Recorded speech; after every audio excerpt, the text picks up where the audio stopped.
আজকে আমি রান্না করব রেস্টুরেন্টে যেভাবে সবজি রান্না করে ওই সবজিটাই ট্রাই করব। তাই এই যে আমি একটু পানি গরম করতে দিয়ে দিলাম, এখন এই যে কপি দিয়ে দিলাম। কিন্তু দেখেন, আমি 5 মিনিট যাবত এই কবিকে নাড়াচাড়া করতেছি, কিন্তু কবি তো ডুবতেছে না। 5 মিনিট হয়ে গেল। কবিকে বললাম, ভাই তুই এইবার একটু ডুবে যা, না হলে আমার সবজি রান্না করা হবে না। কোনোভাবেই এই বেলায় যা কবি কথা শুনতেছে না।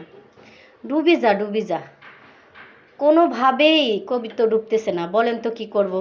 আমার কি সবজি রান্না করা হবে না? আপনারা বলেন তো এখন আমি এ কবি নিয়ে কি করব? কবি তো কোনোভাবেই পানিতে ডুবতেছে না, তাহলে কি আমার সবজি রান্না করা হবে না? আমি তো খুব টেনশনে আছি এ কবি নিয়ে। এখন আপনারাই বলেন আমি এই কবি নিয়ে কি করব?